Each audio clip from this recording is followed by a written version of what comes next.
নমস্কার, smile with মিশ্রির নতুন আরেকটি ভ্লগে আপনাদের সবাইকে অনেক স্বাগত। কিছুক্ষণ আগেই কাজ শেষ করেছিলাম, তারপরে আর ঘুমোতে যাইনি। এখন যাচ্ছি শালিমার স্টেশনের উদ্দেশ্যে। আমাদের যিনি নিতে এসছেন সেই ড্রাইভার দাদা বেশ জোরে গাড়ি চালাচ্ছিলেন, তাই ঠিক করে ফুটেজগুলো তোলা হয়নি। বড্ড গাড়িটা লাফালাফি করছিল।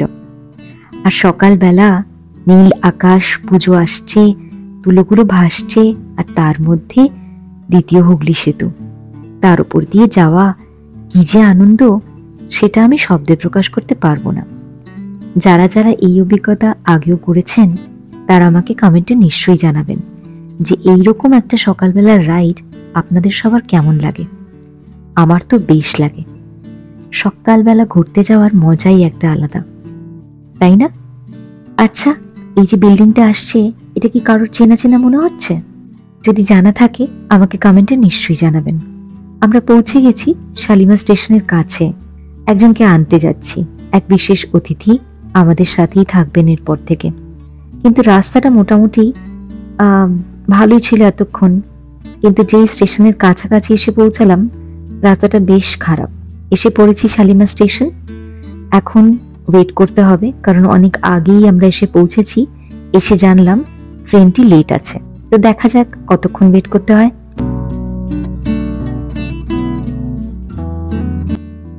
বাড়ি ফিরে আমার আর শরীরে একদম জোর ছিল না, কারণ সারা রাত্রির ঘুমাইনি, কাজ করেছি, তারপরে ওদের আনতে গেছিলাম। তো তারপর আমি এসেই স্নান করে ঘুমিয়ে পড়েছিলাম। এখন অনেক রাত্রির, প্রায় সন্ধ্যে 7-8টা হবে। এটা তার আগের দিনের ফুটেজ, মানে শুক্রবারের। এখানে এই আমার ছোট্ট বাচ্চারা আগের যে ব্যালকনিতে জালটা লাগানো ছিল সেই জালটা ওরা ছিঁড়ে ফেলেছিল। সেই কারণে এই দাদাকে ডাকা। এই মেটেরিয়ালটা আমরা কিনে এনেছিলাম, গড়িয়া বাজারের সামনেই এই মেটেরিয়ালটা পাওয়া যাচ্ছিল, দেখলাম। তো ওখান থেকে এটা কিনে আনা হয়েছিল। এখন ওনাকে ডেকে আনা হয়েছে, উনি এটা লাগাচ্ছেন।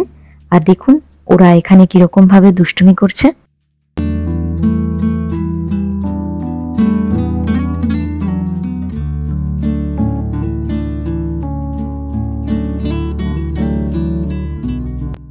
জালের কাজ লাগানো শেষ।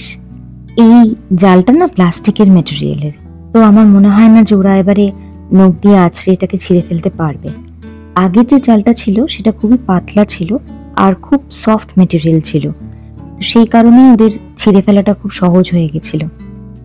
এখন বেশ ভাল লাগছে, বেশ অনেকটাই আলো আসছে ব্যালকনিটা থেকে। আমার এই দুটো শোপিস না খুব পছন্দের। পিছনেরটা এই বুদ্ধের মূর্তিটা আমার এক বান্ধবী দিয়েছিল, আর এইটা আমাকে মা গড়িয়াহাট থেকে কিনে দিয়েছিল।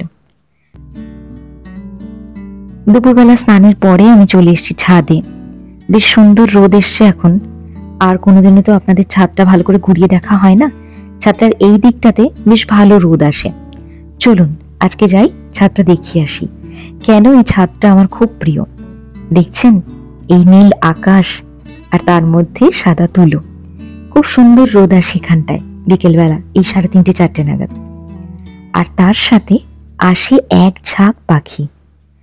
এখন সমস্ত কাক এবং আরো অন্যান্য পাখিরা এখানে এসে বসবে, কারণ আমাদের সোসাইটিতে এত গাছ আছে, যেই সন্ধে হয় সমস্ত পাখিরা সব জায়গা থেকে উড়ে এখানে এসে চলে আসে। আমরা এই জায়গাটাতে আর বেশি দিন থাকবো না, আর হয়তো মাত্র একটা বছর।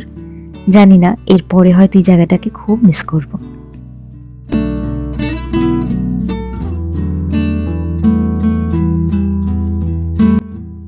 এগুলো গত বছরের পুজোর লাইট। যদিও এই বছরে পুজোতে লাগানোর জন্য লাইট আমি এনে রেখেছি, জানি না এই বছর আমি লাগাবো নাকি সামনের বছর একেবারে নতুন বাড়িতে গিয়েই লাগাবো। ছাদ থেকে নেমে আসার পরে শ্রেয়াংশ আমাকে বলল, মা একটুখানি ম্যাগি করে দাও। ও আবার না ম্যাগিতে সবজিপাতি, ডিম এই ধরনের জিনিসপত্র একদম পছন্দ করে না। ও একদম প্লেন ম্যাগি পছন্দ করে, নর্মাল জল দিয়ে মশলা দিয়ে সিদ্ধ করা। তো ওই একটু বানিয়ে দিচ্ছি। আর তার মাঝখানে আসলাম একটু ঠাকুর ঘরে। এখান থেকে আমাদের এই বিশেষ বন্ধুগুলোকে দেখা যায়। এই যে দেখেছেন এত ব্যস্ততা। কবে হয়েছে সেই জন্মাষ্টমী পুজো, তাও আমি এখনো পর্যন্ত ঠাকুরের বাসন কোসন উঠিয়ে রাখতে পারিনি।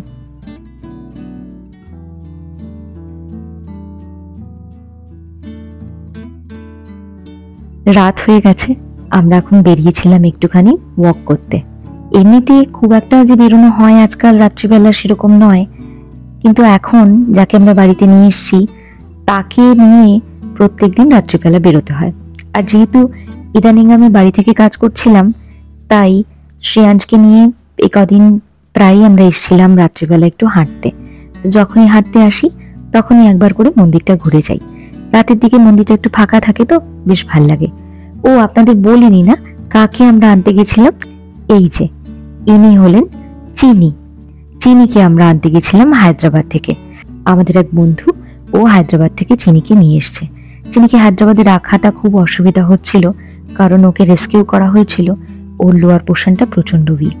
তারপরে একটা অপারেশনও হয়, একটা রড বসানো আছে। তো তারপরে আমার বোন আমাকে জিজ্ঞাসা করে যে আমি কি ওকে রাখবো কিনা। আমি বলি হ্যাঁ, ওকে যদি সত্যিই রাখার অসুবিধা হয় তাহলে ওকে এখানে পাঠিয়ে দিতে। কিন্তু যেহেতু ও হায়দ্রাবাদে ছিল, ওকে সবাই চিহ্ন চিহ্ন বলে ডাকতো। এবারে চিহ্ন থেকে কি আর নাম দেব, তাই ওর নাম আজ থেকে চিনি। ওকেই আমরা আনতে গেছিলাম, তার জন্যই এত কিছু। ভিডিওটা আজকে তাহলে এই পর্যন্তই রাখছি। এরপরে আরো অন্যান্য গল্প আসবে। যদি ভিডিওটা ভালো লাগে একটা লাইক করবেন। কমেন্ট বক্স আপনাদের সবার জন্য খোলা। দেখা হবে আবার নতুন আরেকটি গল্পের সাথে।